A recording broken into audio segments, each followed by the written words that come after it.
오늘 사도행전 11장 19절에서부터 26절의 말씀을 가지고 나는 그리스도인입니다 라는 제목으로 함께 말씀을 나누도록 하겠습니다. 여러분, 우리가 영화를 보다 보면 어떤 진부한 어떤 상황들, 진부한 스토리들 뭐 이런 것들이 있죠. 그냥 보면 그냥 아는 거예요. 우리는 이것을 바로 클리셰라고 이야기를 하지요. 그 중에 하나가 뭐냐면요, 주인공이 기억상실증에 걸리는 겁니다. 그래서 그 기억상실증을 계속해서 극복해 나아가면서 결국은 아름다운 추후의 결말을 내는 것, 이것이 일방적이고 또 익숙한 어떤 스토리의 한 형태지요. 그 중에 하나가 뭐냐면 본 시리즈라는 게 있습니다. 여러분 뭔지 아십니까? 본 시리즈? 이런 식으로 할 거야? 본 시리즈라는 그런 영화가 있어요. 있는데 이 주인공이었던 제이슨 본이라는 사람이 기억상실증이 걸린 순간부터 시작이 됩니다. 그래서 그가 바닷가에서 어부들에게 의해서 구출이 되죠. 근데 그는 이미 기억이 상실된 상황입니다. 그래서 계속해서 어부들과 함께 그들의 일을 돕다가 이제 결국은 기억상실증 걸린 그 한계에서 벗어나면서부터 이제 조금씩 자기가 누구인가를 깨닫게 되는 그런 과정입니다. 근데 여러분, 이 주인공이 조금씩 자기 자신이 누구인가를 알아가거든요. 그런데 조금씩 알아가면서 자기의 정체성을 깨닫기 시작하면서 무엇을 해야 될지를 알기 시작합니다. 그리고 누구도 도전하지 못한 것을 도전하기 시작하고, 그리고 모든 사람들이 가지 말라고 하는 지역을 과감하게 가기 시작을 하고, 싸우지 않아도 될 영역에서 싸움을 여러분 기껏 자원하여서 하게 되는 상황이 벌어지게 되는 것이죠. 그러니까 내가 누구인가, 자기 정체성에 대해서 전혀 모를 때에는 그냥 바닷가에서 어부들과 함께 같이 여러분 그 어부 일을 돕는 게 아무렇지도 않았어요. 그러나 내가 누구인가, 이 정체성을 서서히 알아가면서부터 여러분 절제가 자연스러워지기 시작을 했고, 가야 될 방향이 명확해지기 시작을 했으며, 그리고 자신은 어떤 일을 해야 될 존재인가에 대해서 분명하게 깨닫게 되었다는 것입니다. 여러분, 결국 그러니까 우리 이 땅을 살아가면서 내가 누구인가, 나 자신에 대한 정의, 이걸 분명히 내리는 것이 우리에게 필요하다는 것입니다. 오늘 본문은 하나님을 섬기는 백성들에게 새로운 정체성이 부여되는 장면을 우리에게 소개해주고 있습니다. 오늘 본문은 예루살렘에서 시작한 복음이 이방인에게 어떻게 증거되어졌는가, 이것을 보여주는 여러분 첫 장면을 우리에게 소개해주고 있습니다. 근데 그 시작은 스데반의 순교로부터 시작된 핍박에서부터 시작이 되죠. 우리 사도행전 11장 19절 읽어볼까요? 시작. 흩어진 자들이 베니게와 구브로와 안디오까지 이르러 유다인에게만 말씀을 전하는데, 여러분 계속해서 이렇게 복음이 전파되는 상황입니다. 그런데 지금의 이 상황은요, 이 본문이 기록될 상황은 예수님께서 승천을 이미 하신 상황이었습니다. 근데 주님께서 승천하시면서 그 땅에 있는 모든 백성들에게 내리신 명령이 있었습니다. 그 명령이 사도행전 1장 8절에 나옵니다. 거기에 보면 예루살렘과 온 유대와 사마리아 땅끝까지 이르러 내 증인이 되라. 여러분, 이 명령을 바로 모든 믿는 자들에게 선언을 해주신 것입니다. 여러분, 그럴 때 여러분 그렇게 명령을 내렸으면 그 명령을 받은 모든 백성들은 예루살렘, 온 유대, 사마리아 땅끝까지 이르러 복음을 전해야 될 거 아닙니까? 그런데 그들은 성령의 은혜를 경험했음에도 불구하고 예루살렘에만 머물러 있었습니다. 그런데 그 예루살렘에만 모여 있을 때 스데반이 순교를 당한 거예요. 순교를 당하자 여러분 걷잡을 수 없는 핍박이 믿는 자들에게 계속해서 밀려들기 시작을 합니다. 그러자 예루살렘에 있었던 예루살렘 교회에서 신앙생활을 했던 수많은 사람들에게 변화가 생기기 시작을 합니다. 그 변화를 사도행전 11장 19절 20절에서 우리에게 이야기해 주고 있습니다. 자, 19절 20절 한번 읽어볼까요? 시작. 그때 스데반의 일로 일어난 환란으로 말미암아 흩어진 자들이 베니게와 구브로와 안디오까지 이르러 유다인에게만 말씀을 전하는데, 그 중에 구브로와 구레네 및 몇 사람이 안디옥에 이르러 헬라인에게도 말하며 주 예수를 전파하니. 여러분, 이 구절이 그냥 우리는 무심코 읽지만 이 구절은요 어마어마하게 중요한 구절입니다. 왜냐하면 여기서 중요한 단어가 뭐냐면요, 바로 19절 중반에 보면 환란으로 말미암아 흩어졌다라는 말씀이 있지요. 그리고 후반절에는 뭐가 나오냐면 헬라인에게도 말하여 주 예수를 전파하니라는 단어가 있습니다. 여러분, 이 말씀이 결국 뭘 말하냐면 하나님께서 예루살렘, 유다, 그리고 사마리아 땅끝까지 복음을 전하라고 했는데 이스라엘 백성들이 지금 예루살렘에 모여 있거든요.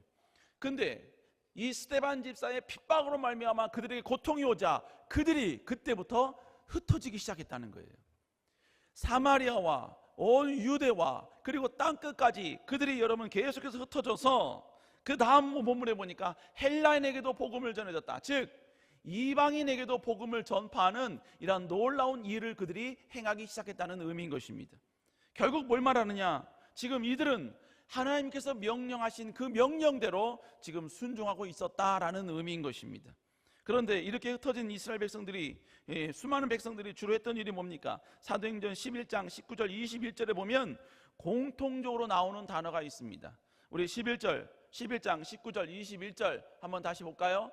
자, 본문에 보니까 뭐라고 나와요? 유대인에게만 말씀을 전하는데, 또 다음 구절 보니까 그 다음 구절이요, 헬라인에게도 말하여 주를 전파하니. 또 맨 마지막 구절에 뭐라고 말하냐면 수많은 사람들이 믿고 주께 돌아오니라. 여러분, 계속해서 이 말씀을 전하고 있습니다. 그런데 이 말씀은 결국 말하는 내용이 뭐냐? 예수 그리스도의 복음을 전했다는 얘기예요. 예수 그리스도의 복음을 외치고 예수 그리스도는 구원자라는 사실을 온 백성들에게 선언하고 증거하고 외쳤다는 것입니다. 자, 여러분, 이렇게 전혀 이스라엘 백성들, 특별히 12 제자들도 예상치 못한 일들이 여기저기에서 막 일어나게 됩니다. 이스라엘 백성들, 특별히 유대인들과 12 제자들은요, 복음은 유대인들만의 전유물이라고 생각을 했어요. 절대로 이방인에게는 전할 수 없고, 그리고 그들은 절대로 복음을 받아들이지 않을 것이다. 그렇게 여러분 생각을 하고 있었는데, 여러분, 이방인들이 예수를 믿기 시작하는 거예요. 전혀 우리가 기대하지 않았던 사람들이 예수님을 받아들이고 수용하기 시작했다는 것입니다. 이 사실에 깜짝 놀라서 여러분 12 제자들과 믿는 사람들은 예루살렘 교회에서 가장 신뢰할 수 있는 바나바라는 사람을 안디옥으로 보냅니다. 그리고 그 안디옥에서 안디옥의 교회를 세워 그 교회에서 어느 정도 여러분 리더 역할을 감당하게 했다는 것이죠. 그런데 안디옥에 갔던 이 바나바가 안디옥에 가자마자 했던 일이 뭐냐면요, 바로 다소에서 여러분 집거 생활을 하고 있던 사울이라는 사람을 안디옥 교회로 초청을 합니다. 여러분, 사울이라는 사람이 누구였어요? 우린 너무나 잘 알고 있는 바울이지요. 근데 그 당시는 이 사울은 믿는 자들을 잡아 죽였던 사람이었습니다. 그리고 그 죽이는 것이 자기의 은사인 마냥 여러분 그렇게 다메섹까지 가서 여러분 믿는 자들을 다 핍박하고 죽이려고 했던 사람이 이 사울이었다는 거예요. 그래서 그 당시에 모든 사람들은 이 사울을 두려워했습니다. 그런데 바나바가 그 사울을 안디옥 교회로 데려왔다는 것이지요. 그런 다음에 그가 했던 일이 뭐였었느냐? 바로 사울과 함께 바나바는 1년 동안 이들에게 바로 하나님의 말씀을 가르치기 시작합니다. 우리 사도행전 11장 26절 다시 읽어볼까요? 시작. 1년간 모여 있어 큰 무리를 가르쳤고 제자들이 안디옥에서 비로소 일컬음을 받게 되었더라. 여러분, 여기서 결국 1년 동안 계속해서 여러분 바나바와 사울이 모든 백성들에게 하나님 말씀을 가르칩니다. 그런데 그때 중요한 단어가 여기서 나옵니다. 본문에 보니까 제자들이 안디옥에서 비로소 그리스도인이라 일컬음을 받게 되었다라고 이야기를 하고 있습니다. 그리스도인, 우리가 일상적으로 사용하고 있는 크리스찬이라는 이 단어가 성경에서 처음 나오는 상황입니다. 즉 예수 그리스도를 믿는 사람들이 그리스도인이라는 사실로 이제 드디어 세상에 노출되기 시작을 했고 알려지기 시작을 했다는 것입니다. 여러분, 그래서 예수 그리스도를 믿는 사람들, 이 사람에 대한 호칭은 이때부터 그리스도인이라고 정의되었고 그렇게 명명되었다는 것이지요. 자, 이것이 우리가 읽은 전체적인 본문의 내용입니다. 자, 그러면 우리가 읽은 이 본문이 우리에게 말씀하시는 내용은 무엇인가? 첫 번째로 그리스도인이라는 말은 세상 사람들이 믿는 자들을, 예수님을 믿는 자들을 부르는 칭호였다라는 것입니다. 여러분, 26절에서 그리스도인이라는 그 명칭의 출처가 어떻게 되었는지를 우리에게 설명해 주고 있죠. 우리 사도행전 11장 26절 한번 읽어보겠습니다. 시작. 그 무리를 가르쳤고 안디옥에서 비로소 오늘 본문에 보니까 비로소 그리스도인이라 일컬음을 받게 되었다라고 이야기하고 있습니다. 여러분, 지금 이 구절이 어떤 내용이냐면, 지금 믿는 자들이 우리는 크리스찬이야, 나는 크리스찬이야, 여러분 그렇게 말한 게 아니에요. 믿는 자들은 가만히 있는데 믿지 않는 자들이 믿는 자들을 향하여서 그리스도인이라고 일컬어 주었다라고 말하는 거예요. 그래서 여러분 영어 성경에 오면 이 부분을 여러분이 어떻게 나오냐면, 영어 성경에 오면 이거를 수동태 표현으로 나옵니다. 그들을 부른 게 아니라 그들이 불리워졌어요. 크리스찬이라고 불리워졌다는 것입니다. 그러니까 결국 그 당시의 그리스도인들은, 믿지 않는 자들이 그들을 보고 너희들은 그리스도인이다 라고 명칭해 주었고 그렇게 호칭해 주었다라는 것입니다. 여러분, 진짜는요, 내가 주장해서 그게 되는 게 아니에요. 진짜는 내가 아니라 상대방이 그것을 인정해 주어야 그게 진짜인 것입니다. 자, 무슨 얘기냐? 여러분, 우리가 아무리 여러분 내 건 명품이야, 이 가방은 명품이야, 아무리 그렇게 이야기를 해도요, 실제로 그 가방을 검수한 사람이 이건 명품입니다 라고 인정을 할 때 여러분 진짜 그게 명품이 되는 거예요. 여러분도 그러죠? 나 이쁘지, 나 정말 이뻐, 뭐 그런 사람들 있잖아요. 그렇게 하면서 막 가스라이팅 하는 사람들. 그래서 뭐 주변에 있는 사람들한테 뭡니까, 이쁘다고 막 말해, 너 빨리 말해 이러면서 막 협박하고 막 그런 사람 있지 않습니까? 여러분, 그렇게 하면 물론 여러분 자존감 상승으로서는 참 좋다고 봅니다. 예, 저희 딸도 거의 저한테 그냥 나 이쁘지, 나 이쁘지 맨날 저한테 그래요. 네, 그러나 뭐예요? 어쩔 수 없죠. 이게 아빠의 숙명이에요. 뭐라고 그러니까 그래 맨날 그렇게 이야기를 해줍니다. 그래 맞아 우리 딸이 최고야, 우리 딸이 최고야, 딸이 최고야. 그러고 나와서 돌아와서 회개기도 하지요. 여러분, 그런데 진짜 이쁜 거는요, 내가 고백하는 게 아니에요. 진짜 이쁜 거는 내 주변에서 인정해 줘야 돼요. 진짜 멋진 거는 내가 뭡니까 막 여러분 가스라이팅 하는 게 아니라 실제로 주변에 있는 사람들이 당신은 이쁩니다, 당신은 정말로 여러분 핸섬합니다, 이렇게 인정해 줘야 진짜 여러분이 멋지고 아름다운 모습이라는 거예요. 여러분, 그리스도인도 마찬가지라는 겁니다. 나는 그리스도인입니다. 물론 여러분 이 고백도 아름다운 고백이지요. 가치 있는 고백입니다. 그러나 그보다 더 멋진 고백은 누군가가 나를 향하여 당신은 그리스도인입니다 라고 인정해 주는 거예요. 여러분, 당신은 진짜 그리스도인입니다 라고 인정받았다는 얘기는 뭘 말하는 겁니까? 그의 삶과 그들의 행동과 그들의 태도와 그의 가치관이 기존의 예수를 믿지 않는 사람과 다르다는 거 아닙니까? 다르다는 것을 여러분 믿지 않는 자들이 느꼈다는 거 아니에요. 이 사람이 과거에는 이런 인생이 아니었는데, 이런 삶이 아니었는데 어느 날 갑자기 삶이 변했어. 어느 날 갑자기 말투가 변했어요. 어느 날부터 갑자기 여러분 욕을 하지 아니하기 시작했고, 어느 날 갑자기부터 공손한 말을 시작했고, 어느 날 갑자기 뭐 형제님, 자매님 뭐 이런 말을 쓰기 시작했다는 거예요.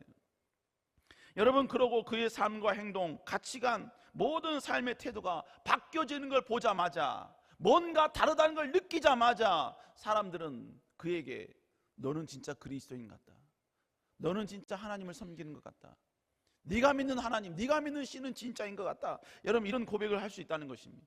여러분, 진짜 이런 고백을 받을 수 있는 사람이 진정으로 생명력 있는 그리스도인의 모습인 줄로 믿습니다.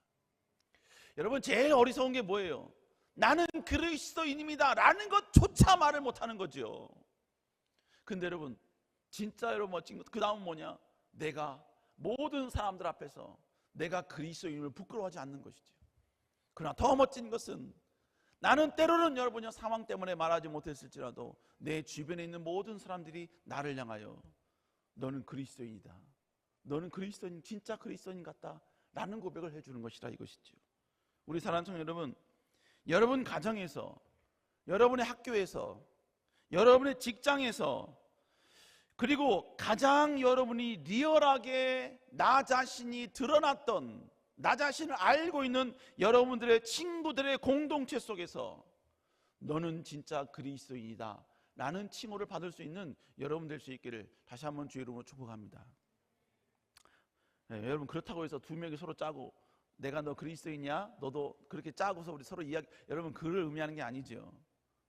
너는 그리스도인입니다 라는 칭호를 받으려면 내 삶의 전반적인 모든 것에 변화가 있어야 돼요.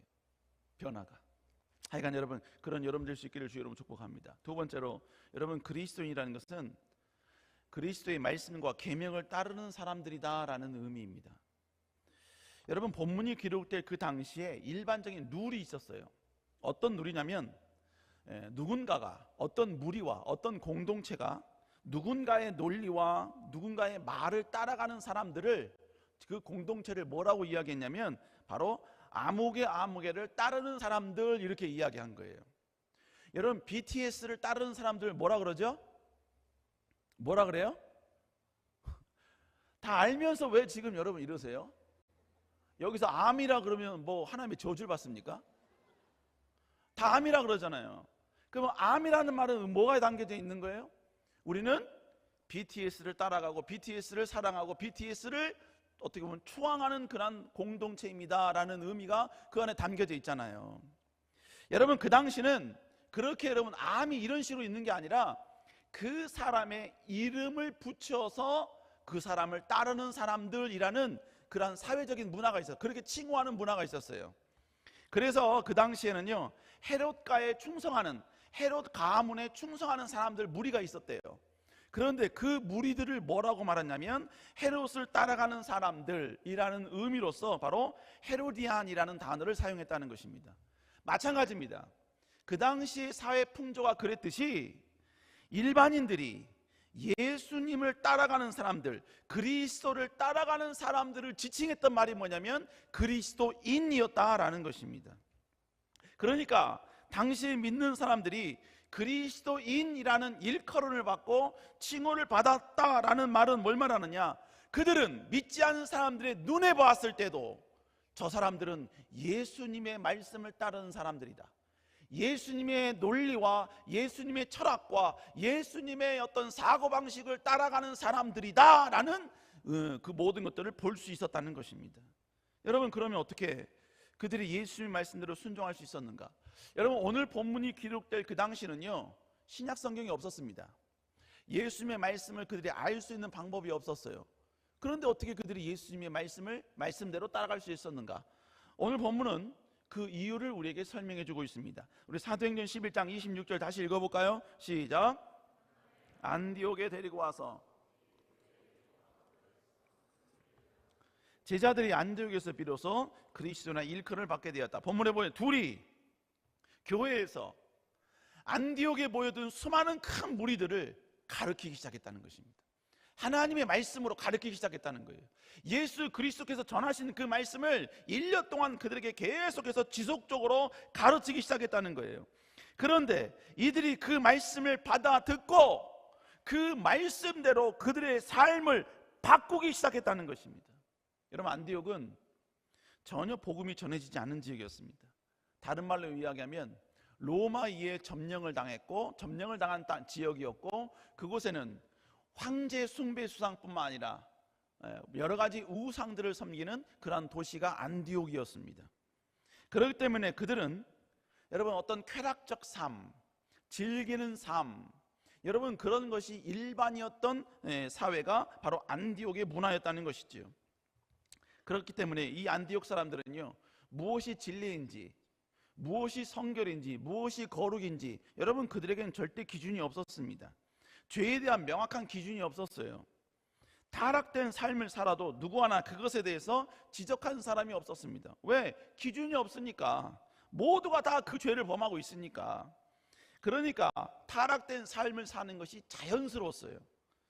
당시 안디옥 사람들은 그런 인생을 사는 것이 일반이었습니다. 모두가 다 그렇게 살았다고요. 그런데 안 믿는 사람들이 보니까 어느 날 안디옥 교회에 가서 말씀을 배웠던 사람들이 갑자기 삶이 바뀌기 시작합니다.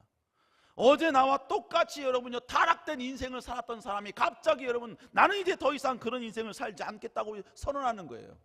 쾌락적 삶, 퇴폐적인 삶을 살았던 사람들이 이제 나는 그만하겠다고 여러분 거절 포기 선언을 하는 것입니다. 에이 그냥 뭐 한두 번 하면 되겠지, 한두 번 뭐 며칠 있다가 다시 돌아오겠지, 그렇게 생각을 했는데 아니요, 이 사람이 절대로 여러분 돌아오지 않는 거예요. 끝까지 여러분이요 성결한 삶을 살기 시작하는 거예요. 가정을 지키겠다고 선언을 합니다. 물질과 명예를 다른 방법으로 사용하겠다고 그렇게 선언하는 거예요. 사람들을 용서하겠다고 이야기를 하고요, 성결한 삶을 살겠다, 정결한 삶을 살겠다고 그렇게 선포하고 선언하기 시작하는 것입니다. 여러분, 안디옥 사람들이, 믿지 않는 사람들이 가만 보니까 이 사람들이 왜 이렇게 변했지? 왜 이렇게 바뀌었지? 곰곰이 보니까 여러분, 그들이 말하기를 나는 예수님의 말씀을 따라 순종하는 삶을 살기로 나는 결정했습니다. 이걸 여러분이 수많은 사람들이 고백을 하기 시작하는 거죠. 이걸 듣기 시작하는 거죠. 여러분, 그러다 보니까 이 사람들, 믿지 않는 자들 생각에 이렇게 변화된 사람들은 예수님을 따라가는 사람들이었구나, 예수님의 말씀에 순종하는 사람들이었구나, 여러분 이것을 그들이 알게 되었다는 것이죠. 그래서 이 안디옥 사람들이 여러분 예수님의 말씀을 따라가는 이들을 향하여서 이들은 그리스도인이다 라고 그렇게 불렀다는 것입니다. 여러분, 결국 진정한 그리스도인은 교회를 다닌 사람이 그리스도인이 아닙니다.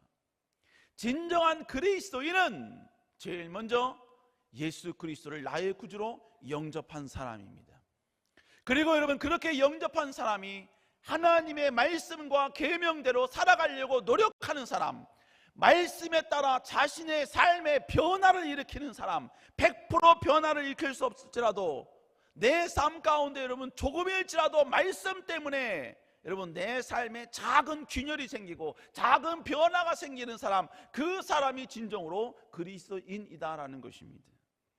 여러분, 그러려면 어떻게 돼요? 그리스도인은 하나님의 말씀을 아는 자가 되어야 됩니다. 하나님의 말씀을 알 때 여러분 우리는 말씀대로 순종할 수 있게 되는 것이지요. 그런데 여러분, 성경 말씀은 절대로 저절로 알게 되는 것이 아닙니다. 여러분은 직분과 나이, 세상적인 지위, 어떤 가정에서 자랐고 어떤 믿음의 가문, 이것과는 상관없이 우리는 말씀을 배워야 합니다. 말씀을 읽어야 합니다. 말씀을 가까이 해야 합니다. 그래야 말씀을 알게 되는 것입니다. 그래야 그 말씀이 내 삶과 충돌이 일어난다는 것을 알게 되는 것입니다. 나는 무턱대고 아무런 목적 없이 이유 없이 행동했지만 말씀에서 그걸 놓으라고 했다는 것을 내가 인식할 때 나의 행동에 변화를 일으키는 것이고 나의 삶에 갈등을 일으키게 되는 것입니다. 여러분, 무지는 절대로 변명이 될 수 없습니다. 하나님, 나 이거 몰랐는데요, 하나님, 나 이거 말씀 몰라서 난 이렇게 죄졌는데요, 그러니까 이 죄는 용서해 주세요, 이 죄는 하나님 무마시켜, 여러분 절대로 그럴 수 없습니다. 하나님의 말씀을 몰라서 순종하지 못했다, 이건 절대로 변명거리가 될 수 없어요. 하나님은 몰랐든지 알았든지 그 말씀에 대해서 어긋난 행동을 단 한 구절로 명칭합니다. 불순종으로 우리에게 이야기하고 있다는 것입니다. 여러분, 말씀을 알고 배울 때, 말씀을 여러분 분명히 알 때 여러분 우리는 무엇을 선택해야 될지를 분명히 알게 되는 거예요. 하나님의 말씀을 알 때 무엇을 거부해야 될지를 분명히 알게 되는 것입니다. 사람들의 인정과 사람들 앞에 보여지는 내 모습이 여러분 좋게 보여지기 위해서 무분별하게 마음대로 선택하는 것이 아니라, 사람들에게 핍박이 있고 조롱이 있다 할지라도, 내 스타일이 아닐지라도 하나님이 그것을 아니라 하면 아니라고 선언하고 고백할 수 있는 용기가 하나님의 말씀을 알 때 여러분 생기게 된다는 것입니다. 여러분, 그러므로 우리 그리스도인은 죽을 때까지 말씀 때문에 갈등하는 자가 되어야 됩니다. 우리는 죽을 때까지 말씀이 내 생각과 내 모든 선택과 내 가치관과 내 일상적인 모든 나의 삶에 자꾸 자극제로서 나와야 됩니다. 자꾸 간섭해야 합니다. 말씀 때문에 고민해야 되고 말씀 때문에 갈등하는 사람이 되어야 된다는 것입니다. 여러분, 이게 바로 그리스도인이라는 것입니다. 여러분, 성경은 결혼하지 않은 상태에서 이성 간의 통침을 철저히 거부하고 있습니다. 이 땅에는 모든 사람들 60억, 70억, 80억이 전부 다 그걸 인정한다 할지라도, 하나님은 그걸 노라고 이야기했으면 80억이 인정한다 할지라도 우리는 그 앞에서 노라고 인정할 수 있는 사람이 되어야 합니다. 내 상대를, 마음대로 상대를 질투하고 욕하는 것, 여러분 지금 이 시대는 자연스럽지요. 누구도 여러분 뭐라 하지 않습니다. 우리는 그렇게 지금까지 세상의 논리에 전염이 되어서 마치 그래도 되는 것처럼 우리는 그렇게 생각을 하고 있었습니다. 근데 성경은 뭐라고 이야기합니까? 잠언서 17장 9절 한번 읽어볼까요? 시작. 허물을 덮어주는 자는, 여러분, 허물을 덮어주면 사랑을 구하는데요, 허물을 거듭말하면 친한 벗을 이간질하는 자래요. 허물을 거듭말한다는 얘기가 뭘 말하는 거예요? 여러분, 여러분 잘 아는 전문용어로 뒷담화 까는 거죠. 뒤에서 그 사람의 허물을 계속 욕하는 것이죠. 우리는 여러분 그 사람이 허물이기 때문에 욕을 하는 것은 당연하다, 마땅하다라고 생각을 했어요. 그게 세상의 논리였고, 여러분 지금까지 여러분 타락된 나의 생각이었으며 그게 논리적이고 현실적이고 이성적이다라고 생각을 했습니다. 그런데 성경은 그게 아니래요. 그건 절대로 친한 벗을 이간질하는 거래요.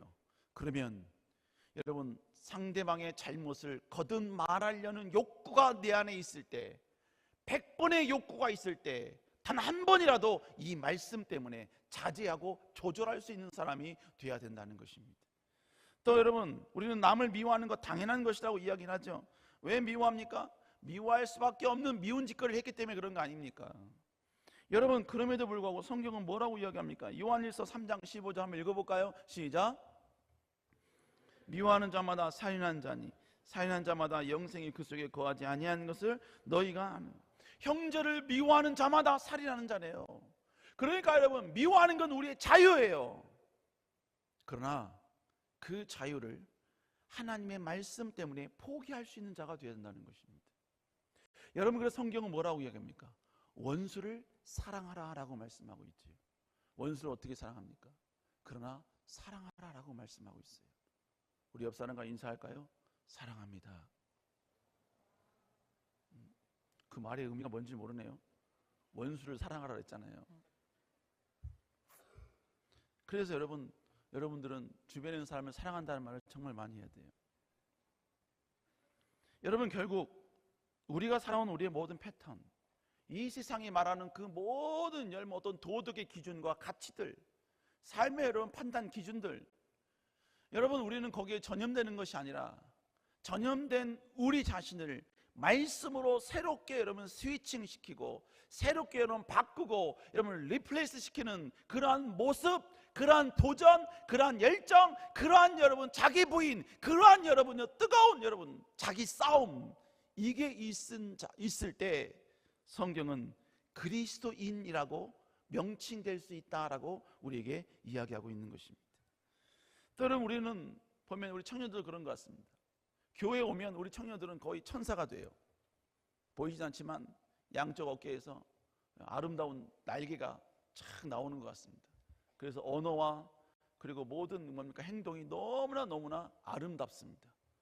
형제님, 자매님 이런 단어를 안 쓰는데, 저는 교회에 있으면서 우리 청년들이 전혀 욕을 하는 장면을 저는 전혀 볼 수 없었습니다.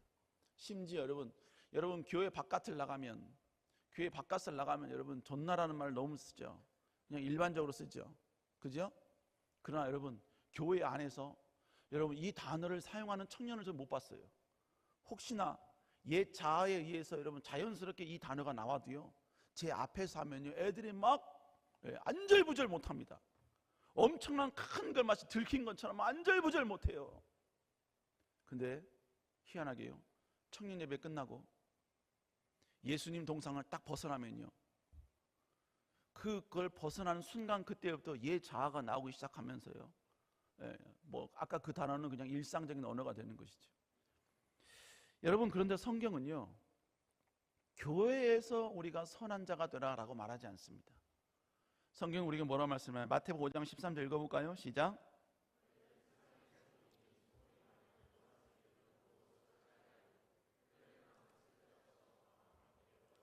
하나님은 우리가 소금이 돼야 될 그 영역을 교회라고 이야기해요. 물론 여러분 그렇다고 교회에서 소금 되지 말란 말은 아니에요. 하나님은 우리가 소금 돼야 될 그 영역을 교회를 뛰어넘어서 저 세상까지도 바라보고 있다는 것입니다. 여러분, 그러므로 너는 그리스도인이다 라는 이 단어는 교회를 벗어난 저 세상에서, 가정에서, 직장에서 우리는 들을 수 있는 자가 되어야 된다는 것입니다. 여러분, 이건 11조도 마찬가지죠. 여러분 주님께서 뭐라 하면서 말라기 3장 8절 한번 읽어볼까요? 시작. 사람이 어찌 하나님의 것을 도둑질하겠느냐. 그러나 너희는 나의 것을 도둑질하고도 말하기를 우리가 어떻게 이는 곧 11조와 봉헌물이니라. 여러분 결국 뭘 말하는 겁니까? 여러분 하나님께 11조 드리는 것 세상적 지식으로는 여러분 그건 내 돈이니까 아무렇지도 않지. 그러나 하나님이 이건 내 것이라고 말하고 있잖아요. 그러니까 여러분 때로는 내 마음 가운데 부담이 될지라도 여러분 과감히 하나님의 말씀대로 순종해보고 따라보는 거죠. 여러분 결국 우리의 삶 가운데 변화는 나의 도덕적 의식으로부터 출발하면 아니 됩니다. 누군가의 격언과 누군가의 도덕적인 말과 여러분에게 어떤 도전을 주는 누군가의 격언으로부터 시작이 되는 게 아니에요. 우리의 삶의 변화는 오직 하나님의 말씀이 되어야 될 줄로 믿습니다. 말씀이니까 가는 것이고 말씀이 멈추라 했으니까 멈추는 것이고 나는 쏟아붓고 싶지만 말씀이 스탑하라고 하니까 그 자리에서 여러분 절제하고 자제할 수 있는 사람, 여러분 이 사람이 진정으로 하나님을 존중히 여기는 아름다운 그리스도인 줄로 믿습니다. 우리 사랑하는 여러분, 다시 한번 여러분의 삶의 행동의 모든 기준은 여호와의 말씀이 될 수 있기를 다시 한번 주의 이름으로 축복합니다. 마지막 세 번째요, 그리스도인이란 여러분 그리스도를 따라가는 사람들을 말한다는 것입니다. 여러분 그리스도인은 하나님의 말씀을 따라가는 사람들, 그리스도를 따라가는 사람들이라고 말씀을 드렸지요. 그렇다면 우리는 그리스도인으로서 그리스도를 따라가야 합니다. 그렇다면 그리스도를 따라간다는 것은 뭘 의미할까요? 제가 조금 전에 말씀드린 것처럼 하나님께서 우리에게 말씀하신 그 말씀의 내용을 따라가는 것 맞습니다. 그러면 되는 걸까요? 아니요. 주님께서 우리에게 말씀하신 명령하신 그 명령 가운데 핵심이 되는 명령이 있습니다. 그걸 알려면 예수님이 왜 이 땅에 오셨는가를 우리가 알 필요가 있지요. 우리가 믿는 예수 그리스도, 우리가 경배하고 예배하는 그 예수 그리스도, 그분이 이 땅 가운데 왜 오셨냐는 거예요. 그분이 어떤 부분이 위대하길래 우리가 그분을 송축하고 경배하느냐는 것입니다. 여러분 성경은 예수님이 이 땅에 오신 목적을 명확하고 분명하게 이야기해 줍니다. 마태복음 20장 28절 읽습니다. 시작. 인자가 온 것은 선기를 받으려 함이 아니라 자기의 목숨을 많은 사람의, 예수 그리스도가 이 땅에 오신 것은 자기의 목숨을 많은 사람의 대속물로 주려 합니다. 여러분 여기서 대속물이란 우리의 죄를 대신해서 속죄하실 제물이란 뜻이에요. 그러니까 예수 그리스도가 이 땅에 오신 이유는 우리를 풍요롭게 하기 위해서 오신 게 아니에요. 우리를 넉넉하게 하시려고 오신 게 아니에요. 예수님이 이 땅에 오신 제1우선순위는 우리의 죄를 용서하시고 그래서 우리로 하여금 천국에 가게끔 하는 이 모든 것들을 완성하시기 위해서 이 땅에 오셨다는 것입니다. 여러분 그게 결국 뭡니까? 그러면 결국 우리의 죄가 용서받는 게 뭐예요? 바로 예수 그리스도를 믿으면 된다는 것이죠. 그래서 여러분 성경은 동일하게 이야기합니다. 일관되게 이야기해요. 요한복음 5장 24절 읽어볼까요? 시작.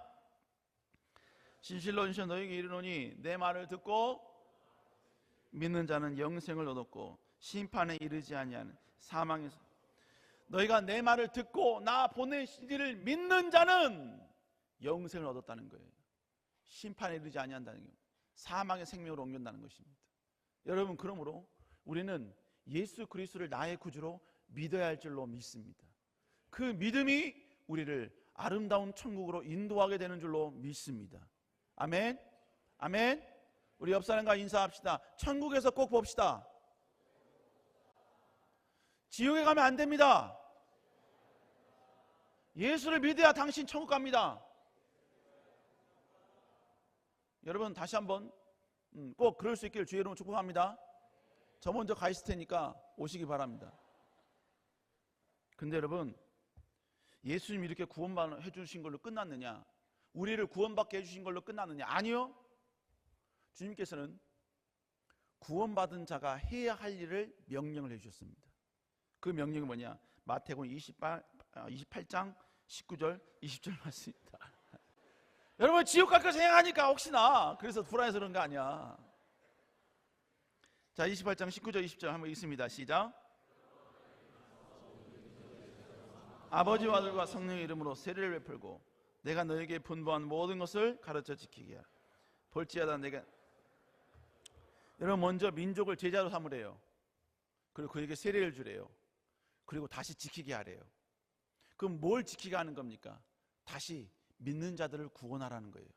그리고 구원한 자를 다시 세례주고 그들이 다시 말씀대로 지키게 하고, 그 말씀대로 지키면 어떻게 해요? 다시 예수 그리스도를 전하고, 그래서 전도한 사람을 다시 세례를 주고, 다시 그 세례 준 사람을 다시 가르쳐 지키게 해서 하나님의 말씀대로 살게 하고, 또 그가 예수 그리스도의 복음을 증거하게 하라는 것입니다.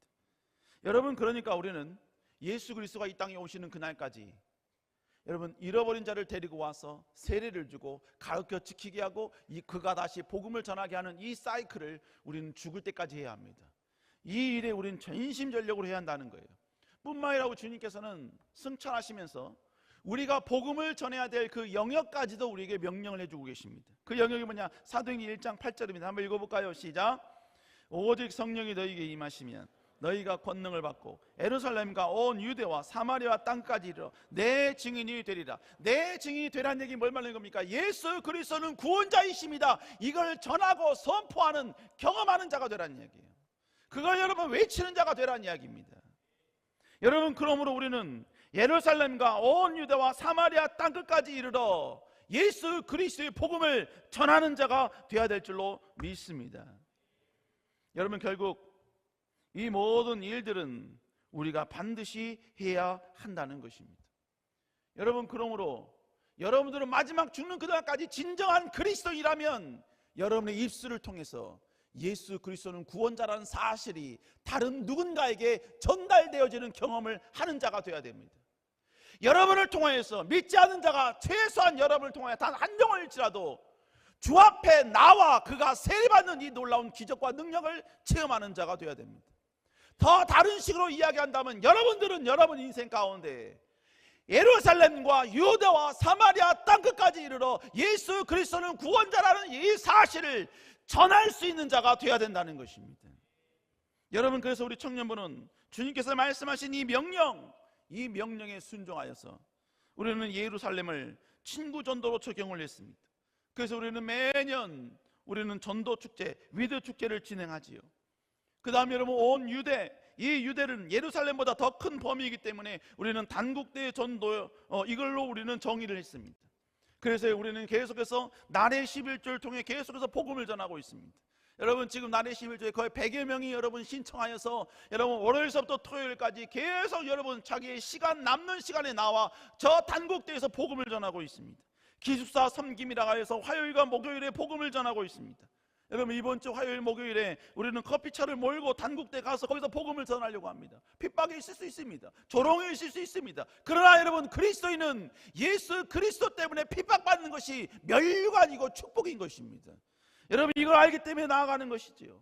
또 여러분, 우리는 사마리아는 유대를 벗어나 더 큰 영역이기에 우리는 국내 선교, 즉 업라이스 캠프로 우리는 적용을 했지요. 그래서 우리는 예수 그리스도의 말씀을 따라 1년에 2번 4박 5일간 대한민국의 각 도시 양양과 속초와 용인, 보령, 제천에 가서 복음을 전하고 있습니다.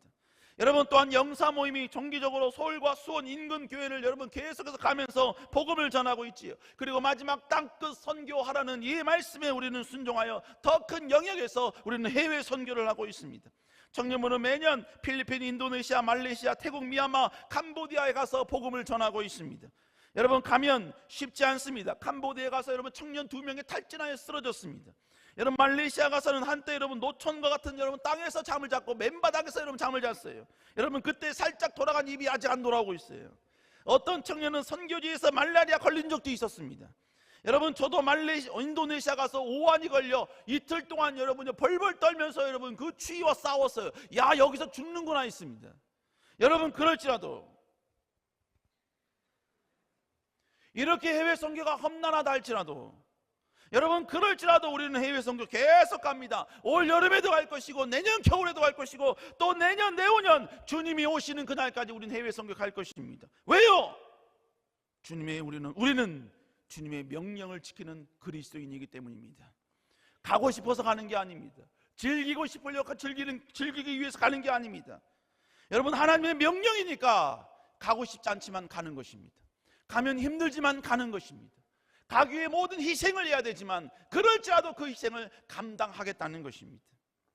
특별히 여러분, 우리는 예루살렘에서 증인이 되라는 이 주님의 명령에 순종하여서 우리는 이번에 위드 축제를 하려고 합니다. 그리고 우리는 다시 한번 예수 그리스도 그분이 누구이신지 여러분이 다시 한번 파도 타기 하면서 수많은 사람에게 복음을 전하려고 합니다. 우리 청년들 특별히 요셉청은 파도 타기가 뭔지 잘 모를 거예요. 그죠? 파도 타기가 뭔지 아세요? 윈드서핑 말고 진짜로 파도 타는 거 말고 이 싸이월드에서 파도 타기라는 게 있습니다. 우리 다니엘은 알죠? 알면서 모른 척하고 있어. 그럼 젊어지니? 다윗청도 알죠? 알죠? 예, 알아요. 도토리 다 아실 거예요. 그렇지, 우리 다니엘과 다윗은 웃는데 우리 요셉은 안 웃어. 왜? 모르니까. 하지만 여러분, 이 파도 타기를 다시 우리 친구 전도라는 그런 새로운 여러분 이걸로 적용을 해서 복음을 전하려고 합니다. 왜요? 우리는 그리스도인이기 때문입니다. 하나님의 말씀을 따르는 사람들, 하나님의 명령을 따르는 사람들, 그리고 예수 그리스도가 위대한 구원자라는 이 한 가지의 명제를 외치고 선언해야 될 사람들이기 때문인 것입니다. 여러분, 우리는 절대로 하나님과 무관한 삶을 살아서 안 됩니다. 예수님을 드러내고 나타나는 인생이 되어야 될 줄로 믿습니다. 여러분의 명예, 여러분의 지식, 여러분의 모든 것들 전부 다 하나님의 영광을 위해서 쓰임받는 도구 될 수 있기를 주의 이름으로 축복합니다. 그래서 주님이 이렇게 말씀하셨죠. 고린도서 10장 31절 한 구절 읽고 마칩니다. 읽습니다. 시작. 그런 중 누구든지 여러분이 무엇을 하든지 다 하나님의 영광을 위해서 하시기 바랍니다. 공부를 해도 하나님의 영광을 위해서, 직장을 다니는 것도 하나님의 영광을 위해서. 어떤 청년이 저한테 왔어요. 목사님, 자기는 옛날에 내가 왜 직장에 다니는지 몰랐다는 거예요. 그런데 말씀을 통해서 내가 왜 직장을 다녀야 되는지 알았다는 겁니다. 그러니까 이제는 위에 있는 상사의 요청이 옛날에는 분노에 가까울 정도로 싫었는데 이제는 충분히 들어줄 수 있는 여유가 생기더라는 거예요. 왜? 하나님의 영광을 위해서 나는 여기 있기 때문에. 힘들고 지친 일이 있지만 옛날엔 이것 때문에 막 출근하자마자 퇴근하고 싶어 이랬는데 이제는요, 내가 왜 여기 있어야 되는지, 왜 이 힘든 이 과정이 내게 필요한지를 알게 되더라는 것입니다. 그러니까 목적을 아니까 여러분, 그 모든 힘든 일, 어려운 일에 대한 나의 태도가 바뀌어지기 시작하고 생각이 변화되기 시작하더라는 것입니다. 사랑하는 청년 여러분, 우리는 어찌됐든지 간에 예수 그리스도 하나님의 영광을 위해서 살아가야 될 줄로 믿습니다. 그런 여러분 될 수 있기를 다시 한번 주의 이름으로 축복합니다. 다시 한번 외칩니다. 나는 그리스도인입니다. 좀 더 크게 하십시다. 나는 그리스도인입니다. 나는 예수님이 자랑스러운 그리스도인입니다. 그런 여러분 될 수 있길, 이 자리가 아니라 여러분의 직장과 가정과 그리고 학교에서 선포할 수 있는 여러분 되시기를 주의 이름으로 축복합니다.